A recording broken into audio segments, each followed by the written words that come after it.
January 1st, 2021. Day one of Pivot, a wellness project. What a year. It's been COVID 19. And one thing that's for certain is that we have a scenario of fight or flight or freeze or panic or whatever you call it at the end of the day. I'm tired of it. So are you. And in this big project on this blue dot flying through space, it's like we're astronauts working on a project where many of us don't have the science lab to work on. It's overcoming the duress of the perceived and actual danger. There are those who perceive it, there are those who actually really see that it's a true thing that's killing people. And what do? As a result, we're human. We come up with preventative strategies, harm reduction, and it becomes a practice where we stand at a distance, wear masks, and stay far away from our loved ones for a long period of time and many days to go before we rest from all of this.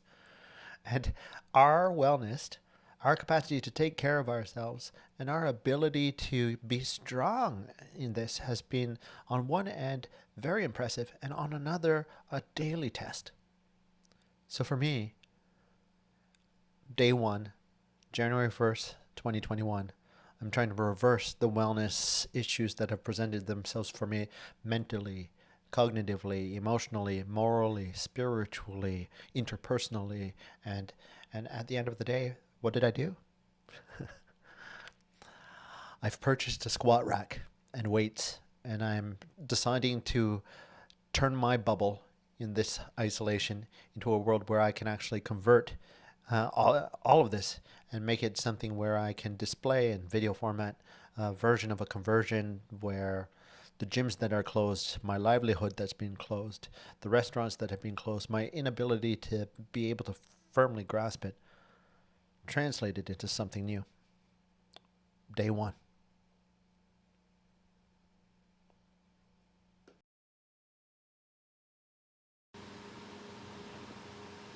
Day two of Pivot, a wellness project. January 2nd, 2021. This one I dedicate to a dear friend of mine, an old soul who's a great storyteller. And my thoughts are with you. So we've been in a year where it's been crazy. We have three options: fight, flight, or freeze. And for the powers that be, they've had to put up the fight. And those people who are in the hospitals every day battling it out are helping people stay alive. And the people who are trying to stay alive are fighting every day to hopefully, ideally, get back to their loved ones. That's the fight. Then we've got the flight, where it's many of us who are living in fear and we're avoiding, and we see others as a potential contamination or a vector of transmission, that you over there might be harm for me. I don't know you, so it's best to stay away, stay at a distance, wear my mask, keep the peace as best as possible. And then finally, there's the rest of us who've been holed up in our hobbit holes in this big blue dot traveling on the International Space Station called our life. And we're freezing. And how do we freeze? We mask it with this thing called working more. We mask it with this thing called escaping into worlds of copious amounts of television, copious amounts of reading books, copious amounts of, even for me, trying to find a way back to exercise. And really, in the bigger picture, what we're doing is that we're trying to just make sense of a world that's constantly changing, in a world that's filled with potential harm, great danger, perceived fear.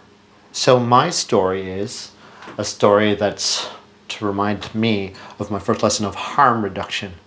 And it was getting in a fight in grade school, my first fight, grade one. And in grade one, this kid, I don't know, in hindsight, I think said something that racialized me. And prior to that point, I didn't know what I was. And my response was a deep fight. I saw red, and we pushed each other. And I even remember taking it to the extent where I pushed his head into a wall. Soon after, my parents gave me the blessed gift of taking on the martial arts. And I've been practicing ever since. And martial arts has been a wonderful way to find a peaceful practice. Every moment that I can, I find moments to breathe and meditate. Every moment that I can and bring myself to it, I find moments to practice staying calm. And all with arming myself with this skill set so that if ever there is a scenario where someone is doing dangerous harm towards me and I cannot flee and freezing won't do anything to me because I'm backed into a corner, I may have to fight. So I guess within that, in all of this training, what I'm saying for day 2 is the lesson learned is that you have to take on coaches, facilitators, join a community, and come up with an action plan. An action plan that's harm reducing in nature, that can decompress your stresses, and at the end of the day, whatever it is, develop a peaceful practice. Ways to access this is through taking on coaches and facilitators and people who are join you in your team as advisors. And they are those who give you gifts for you to assess the cognitive, the somatic, the interpersonal, the moral, the spiritual, the emotional fights that you go through in the day-to-day. And this has been emotion. We're putting up a good fight, we're getting tired, and the majority of us at the end of the day, when we don't have science experiments to do in this space station, we've had to freeze. We're past the shortest day of the year. And in Pivot, a wellness project, I just ask you to entertain. Build an advisory team. Come up with an action plan. And even if you can't implement it perfectly, just implement it in little bits.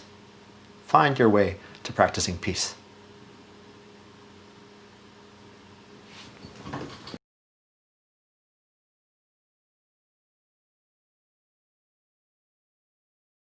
Day 3, Pivot Wellness Project, January 3rd, 2021.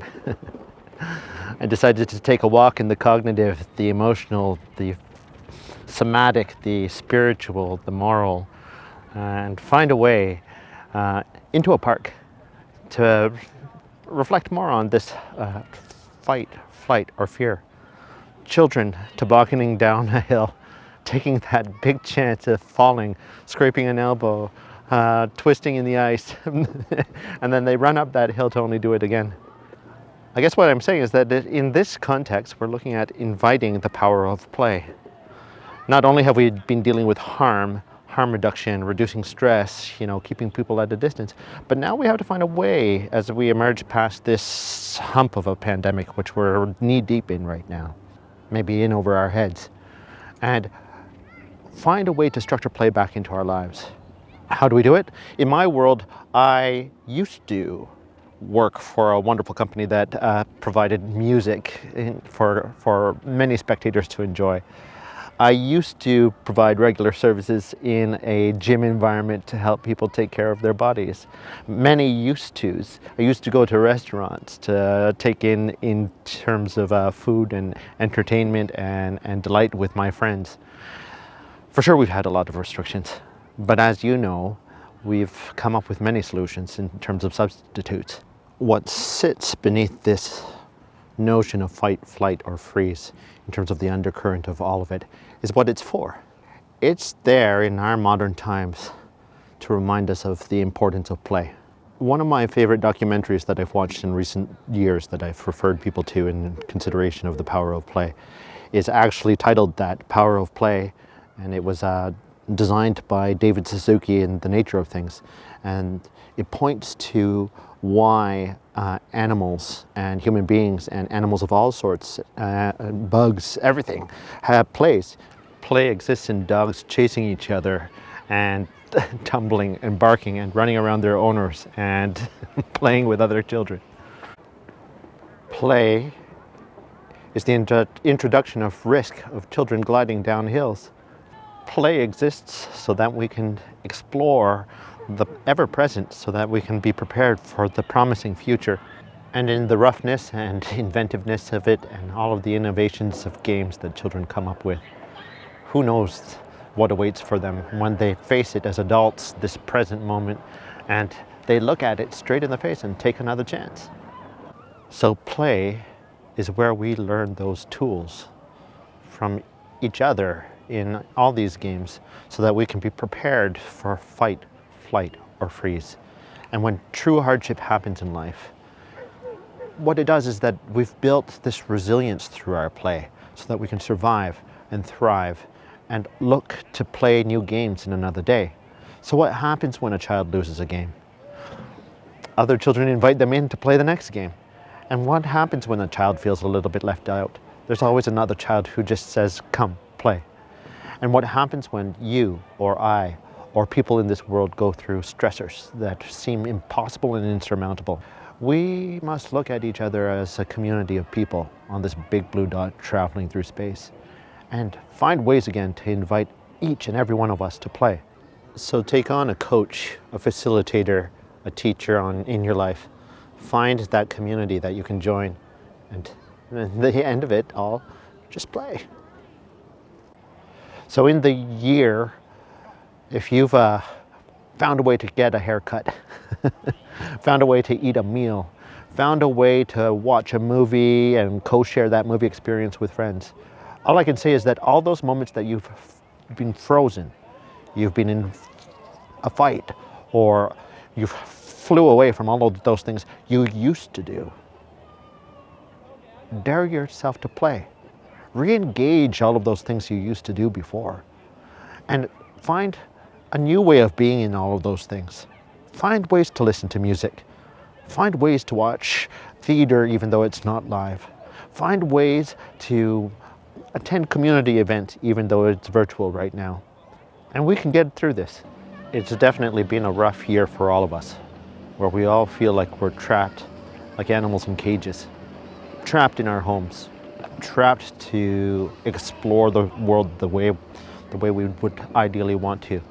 But I can say this for certain: if you invite play back into your lives, you'll be prepared for that fight, that flight, or that freeze, and realize that it's really nothing that's true suffering. It's really nothing that's true danger. Day 3, Pivot Wellness Project.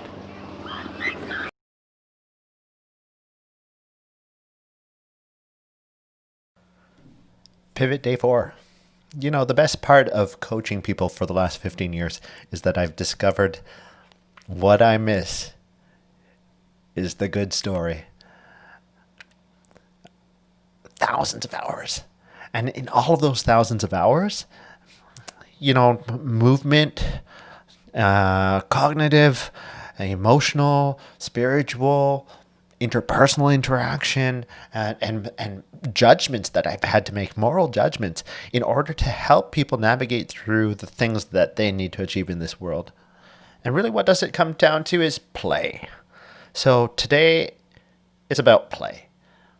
My niece and my nephew contact me every day through one of these social media messenger things nowadays. And they draw pictures, they make faces, they have emoticon projection 3D augmented reality things on top of them. They send me files. And really at the end of the day, they're my coaches who I have to honor because they're helping me hold things together in a very, very crazy time. So as adults, we don't really fully get it. Kids, they're like, they just do stuff, right? They make faces. It just comes to them viscerally through them. But as adults, we compartmentalize and make it smaller and smaller as time goes on. And in order to release it again, we have to practice. So in those areas, cognitive, emotional, somatic, spiritual, moral, interpersonal, there's 6 of them, yeah. In all of those, these are areas that you can attend to a little bit of play. So it's easy. Cognitive, read a book, right? Emotional, you know, this is a tough one. Talk about your feelings, share your feelings, like be clear about not being happy on the days, be clear about what you're feeling in terms of the joy, be grateful.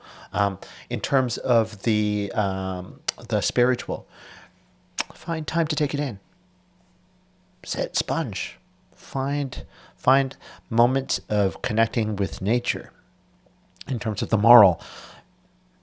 Make choices reflecting back over last year that makes for a better life this year. In terms of interpersonal, be sure to pick up the phone or have a conversation or reach out to that friend or reach out to that family member or coworker and have more real conversations. We've got a lot of time. Just making sure here. Did I cover it all? Oh, yeah. My area, somatic. Somatic is interesting because when you don't connect with the somatic, with how you're feeling within your body, and you become incredibly disconnected because now in this world I'm working with people through this, or talking to people through this, or seeing people with this. In the somatic, it's really a thing where if you've disconnected from your body so much that you feel disembodied and your shoulders are tense and you really feel like your heart is just like weighing heavy, and that you know your gut feels a little bit churny and your body feels all achy, really it's just a case where you're not playing enough. You're not allowing your body to go through the roller coaster of challenging itself with the things that are beyond this. So, how do you address that? The biggest learning that I have is to go back to the kids. Right now, we're focused so much on worrying about school and learning and all of these things that they're missing out on in life. But you know what? They're going to play anyways, and they're looking for play. That's why they're reaching out to us. Um, I know that the things that need to be taught in school are very, very important. But if we don't reinvent a way of creating structured play and unstructured play, and we deprive kids of that, well, we're just following through on what we did to ourselves as adults. Those of you who do it well, kudos to you. And those of you who are still on the path of learning, all I can say is just explore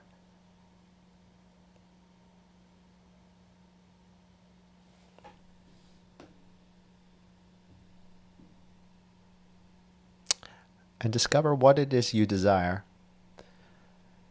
and ask yourself what is it that your desire wants for you today. It's a simple thing. And then follow through.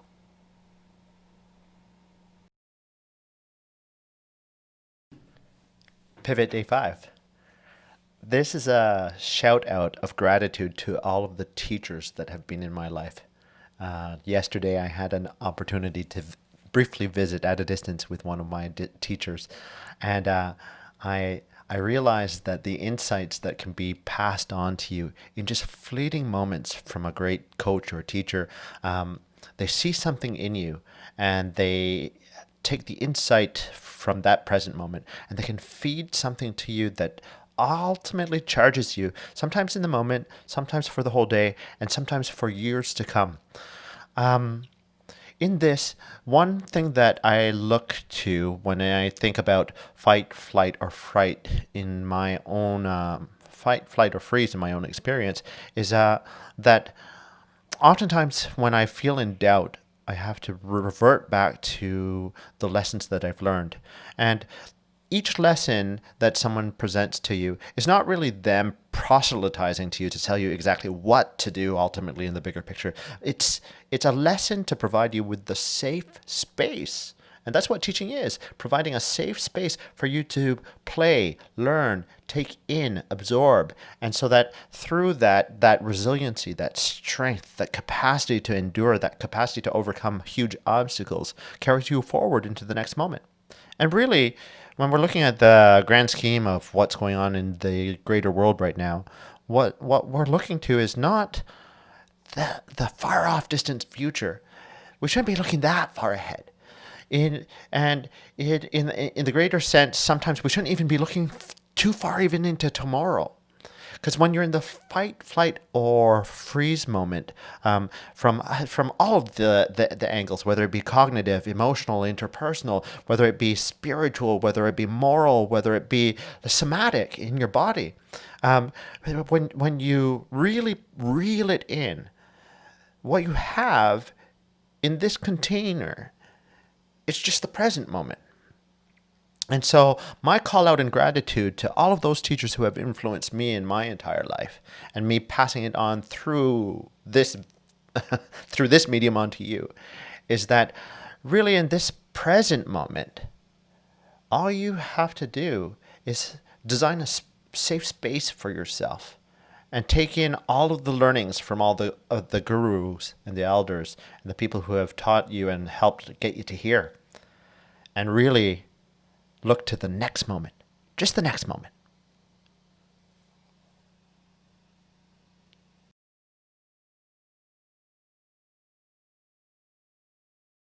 Pivot Day 6, January 6th, 2021. This one is a very, very specific one, dear to my heart. It goes out to caretakers in our lives. And the blessing that I extend out to the world is in particular to two people who over the last year and a half have helped create a safe container for me to not only be a caretaker in my own life, to be a caretaker for them, and for them to be a caretaker of me, and for that I'll eternally love them. So I'm thinking about fight, flight, or fright, or freeze, if you want to look at it that way again.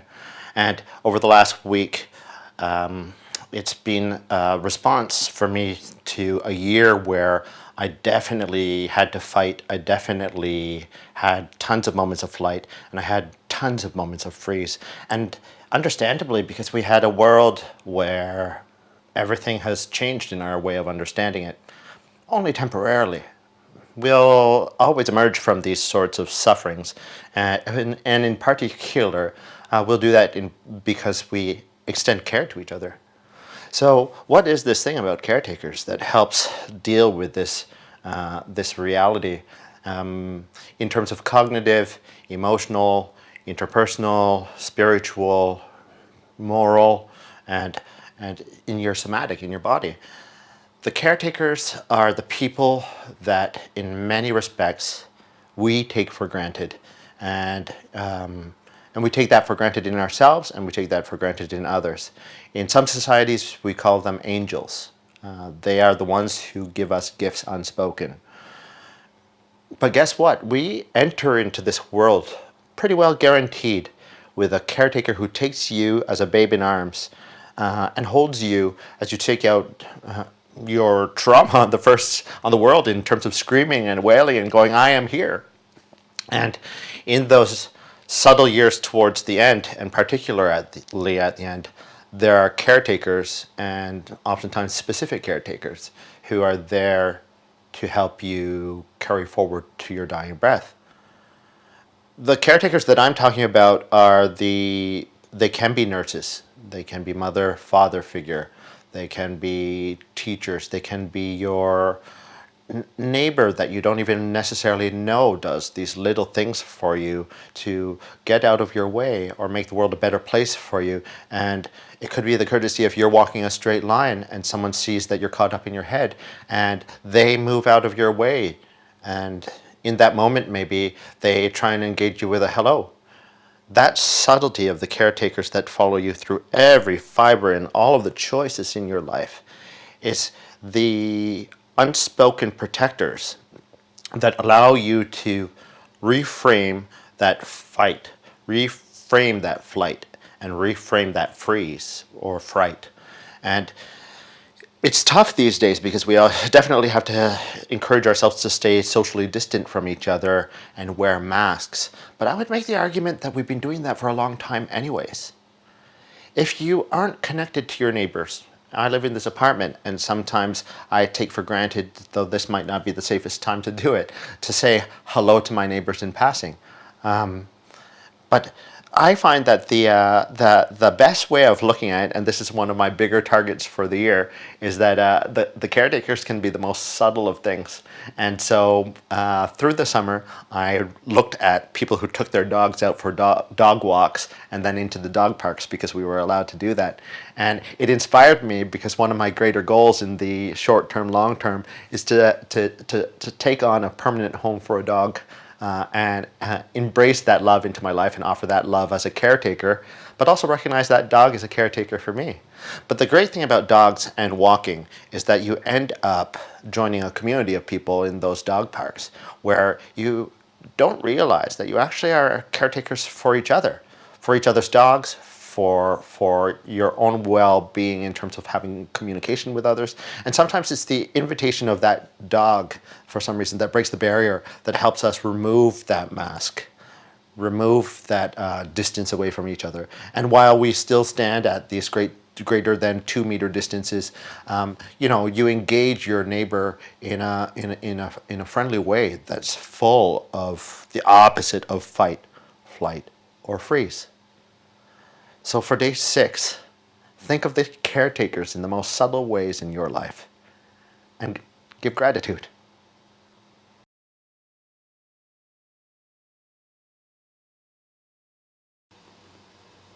Pivot day 7. How has fight, flight, or freeze affected me in my own life? Well, certainly it's January 7th, 2021. And I looked at all of the news happening south of the border yesterday and certainly had a tough time going to sleep. It makes me scared, it makes me angry, and it makes me sad. And for me, personal battles of anger, anxiety, or depression have pockmarked aspects of my life and will probably pockmark aspects of my life through to the end. It's why I tell stories. It's why I coach. How it's affected me, though, is that it's made me look at these sorts of problems from the top, viewing it from the bottom, viewing it from the front, the left, the right, from the rear, and from within. And as you view these kind of problems going on in the world from a philosophical point of view, what ends up happening is that you pump and shake your fists some days. On other days, you kind of hold your breath and you feel a nervousness within. And then in other days, you just let go and collapse and try and maybe stay beneath the covers for a day. We've been in a period right now over the last year where I think the global changes and the systemic changes, even from a health point of view, are so large that it's made us amplify all of those things, the fight, the flight, or the freeze. And it reveals itself in the most mysterious of ways in terms of the greater collective. We have this shadow in us as humans where we deny talking about these things and how we feel about these things. And those who talk about it, I mean, they end up being specialists about it, or it becomes commercialized, or it becomes something that's the trendy thing to do. But at the end of the day, it's something that's a shadow that's within all of us. If we think that it's just something that happens because you're a right-wing belief system and someone motivates it to madness, and then it ends up being as violent as it is, we're all capable of it. I think if we take the time to shine the light from all the different angles on these shadows and cast a light of what the great ugly that we're not looking at, maybe we'll find a way towards collective healing, and maybe we'll find a way towards helping our neighbors. And maybe we'll find a way towards more peaceful practice. May you be happy, may you be healthy, may you be safe, and may you live with ease.